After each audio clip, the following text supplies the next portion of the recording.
तो hi everyone, कैसे हैं आप सब लोग। आई होप आप सब अच्छे होंगे। आशा करती हूँ अच्छे से चल रही होगी आपकी प्रिपरेशन। तो दोस्तों, लास्ट क्लास में हमने देखा था थोड़ा सा कि हम ऑक्सीडेशन नंबर कैसे निकालते हैं किसी भी यौगिक की। ठीक है, ऑक्सीडेशन नंबर हम किसी भी यौगिक की कैसे निकालते हैं, ये लास्ट वीडियो में हमने देखा था। इस वाली वीडियो में हम देखेंगे कि किसी भी कंपाउंड का अगर हमें दे रखा है कोऑर्डिनेशन कंपाउंड, तो उसका हम इफेक्टिव एटॉमिक नंबर कैसे निकालेंगे। इफेक्टिव एटॉमिक नंबर जो होता है वो होता है प्रभावी परमाणु क्रमांक। क्या होता है? प्रभावी परमाणु क्रमांक। ठीक है, इफेक्टिव एटॉमिक नंबर निकालने के लिए, और इसका क्वेश्चन एलटी ग्रेड में आया है, ऑक्सीडेशन नंबर का भी एलटी ग्रेड में आया था। अदर जो पीसीटी टीजीटी एग्जाम्स होते हैं वहां पे भी पूछा जाता है, और बहुत इजी, आप बहुत इजीली इसको निकाल सकते हैं, और आपका जो एक नंबर है वो फिक्स हो जाता है अगर आपको ये निकालना आता है।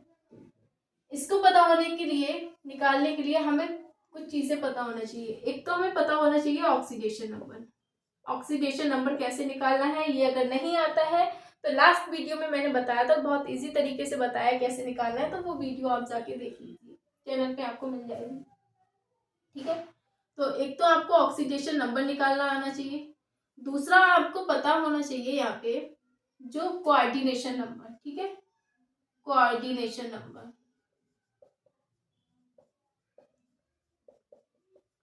दूसरा आपको कोऑर्डिनेशन नंबर पता होना चाहिए। थर्ड चीज जो है वो आपको पता होना चाहिए जो हमारा सेंट्रल मेटल आइटम है उसका एटॉमिक नंबर। क्या एटॉमिक नंबर, उसका परमाणु क्रमांक।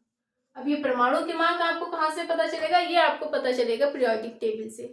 अगर आपको पीरियोडिक टेबल नहीं आती है, आपको याद नहीं रहता कि किस एलिमेंट्स का जो है आपका एटॉमिक नंबर क्या है, तो उसके लिए पीरियोडिक टेबल याद करने का बहुत इजी तरीका है। अगर आपको नहीं आता तो आप मुझे कमेंट में बता दीजिएगा, मैं आपको पीरियोडिक टेबल पूरा बनाना सिखा दूंगी, और लगभग आप 1 से 2 मिनट में पूरी पीरियोडिक टेबल बना सकते हो। अगर आपको रिटन नहीं मिल रहा है, आपको याद नहीं कर मिल रहा है, तो आप वो तरीका अपना के उसको 1-2 मिनट लगेंगे बनाने में, पूरी पीरियोडिक टेबल बना लो और सारे एटॉमिक नंबर आपको बिना रटे याद हो जाएंगे।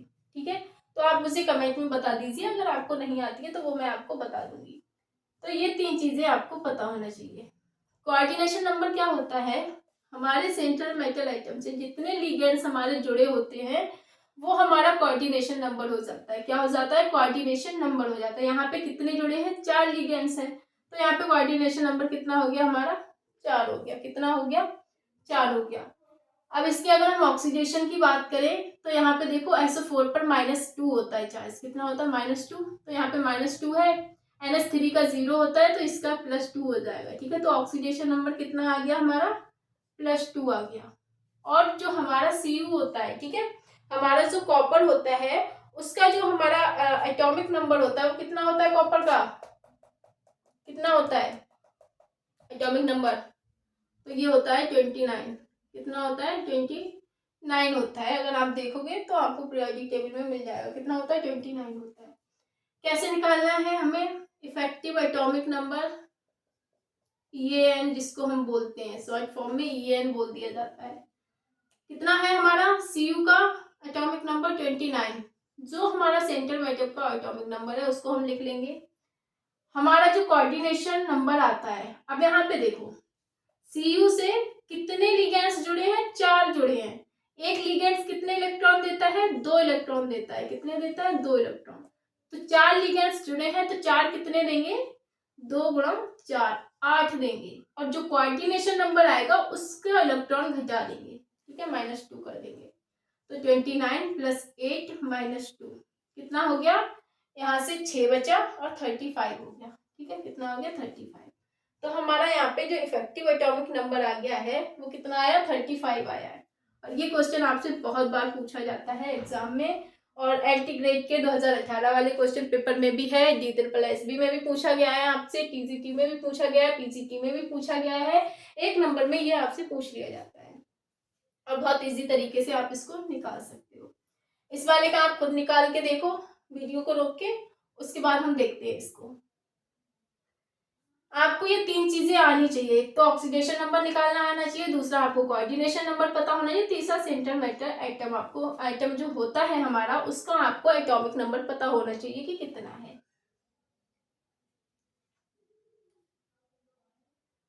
ठीक है, तो यहाँ पे चलो इसका एटॉमिक नंबर मैं आपको बता देती हूँ। क्रोमियम का होता है 24। कितना होता है? 24 होता है। अब आप निकालो इसको। दूसरा, एक बहुत इंपॉर्टेंट चीज आपको पता होना चाहिए, जो सेंट्रल मेटल एटम है वो मोनोडेंटेड है, बाइडेंटेड है या पॉलीडेंटेड है, उस हिसाब से यहाँ पे हम लगाते हैं। ठीक है, आपको क्या पता होना चाहिए, जो हमारा लिगेंड्स है वो मोनोडेंटेड है या बाइडेंटेड है, जो भी हो वो आपको पता होना चाहिए, तभी आप इजीली यहाँ पे निकाल पाओगे इसको। देखो क्रोमियम का कितना हो गया हमारा? 24 हो गया। तो अगर हम इसका इफेक्टिव एटॉमिक नंबर निकालें तो 24 क्रोमियम का हो गया। अब सबसे पहले हमें इसकी ऑक्सीडेशन नंबर पता होनी चाहिए। ठीक है, क्या पता होनी चाहिए हमें? ऑक्सीडेशन नंबर पता होनी चाहिए। अब देखो यहाँ पे इसका कितना हो गया? +3 हो गया। इसका होता है -1। C2O4 सॉरी C2O4 का होता है -2 चार्ज होता है, तो यहाँ पे -2 और 3 ये तो -6 हो गया। +3 और -6 कितना रह गया हमारा? +3 और -6 कितना हो गया? -3। ठीक है, कितना बचा? -3 बचा।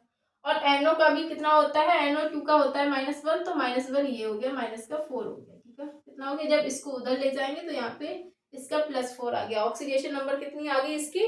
+4 आ जाएगी। कितनी आ गई हमारी? +4 आ गई ऑक्सीडेशन नंबर, +4। अब अगर बात करें यहाँ पे तो देखो ये हमारा लिगेंड्स है, ये सेंट्रल मेटल एटम है। कितने जुड़े हैं लिगेंड्स? 3 है। कितने हैं? 3 लिगेंड्स जुड़े हुए हैं यहाँ पे, किससे? सेंट्रल मेटल एटम से। लेकिन C2O4 अगर इसको हम ओपन स्ट्रक्चर बनाए इसकी C2O4 की, ठीक है, तो COO- और ये यहाँ पे होता है हमारा बाइडेंटेड। ठीक है, क्या होता है? बाइडेंटेड। तो यहाँ पे 3 है, तो 3 का 2 तो यहीं पे हो जाएगा, कितना? 6 हो गया। अब हमें पता है ये निकालने के लिए यहाँ पे कितना हो गया हमारा? 24 हो गया इसका। अब यहाँ पे कितना है? 6 है, क्योंकि ये बाइडेंटेड होता है और 3 जुड़े हुए हैं, बाइडेंटेड जुड़े हुए हैं, इसका मतलब कि 3 के 2 गुणे 6 जुड़े हुए हैं। और 6 एक देता है 2 इलेक्ट्रॉन, तो 6 कितने देंगे? 12। 6 की 2 से गुणा करोगे यानी कि 12 इलेक्ट्रॉन हो गए। ऑक्सीडेशन नंबर कितना आया है? +4, तो ऑक्सीडेशन नंबर को हम माइनस करते हैं 4, तो यहाँ पे 20 + 12 यानी कि हमारा 32 आंसर आ गया। ठीक है, क्या हुआ? 32 हमारा आंसर आ गया। तो इस तरह से निकालते हैं हम अपना EAN इफेक्टिव एटॉमिक नंबर, जो कि निकालना बहुत इजी है और आप एकदम इजी वे से निकाल सकते हो। बाकी हम जब स्टार्टिंग करेंगे अपनी केमिस्ट्री की, तो हम बिल्कुल बेसिक से स्टार्ट करेंगे। सबसे पहले एटॉमिक स्ट्रक्चर करेंगे, क्योंकि या फिर पीरियोडिसिटी करेंगे। तो वहां से जब करेंगे तो आपको पूरा कि आपको पीरियोडिक टेबल बनानी कैसी है बिल्कुल भी नहीं आती, तो कैसे आप उसको रटना नहीं है, पीरियोडिक टेबल को आपको बना लेना है, और आप जब 2-3 बार बनाओगे उसको तो खुद ही याद हो जाएगी, और उसका जो हमारे एटॉमिक नंबर है वो भी आपको याद हो जाएंगे। तो आशा करती हूँ वीडियो अच्छी लगी होगी, समझ आया होगा कैसे इफेक्टिव एटॉमिक नंबर निकालते हैं, कैसे। लास्ट वीडियो में ऑक्सीडेशन नंबर बताया था मैंने, वो जाके देख लेना अगर नहीं आता है निकालना।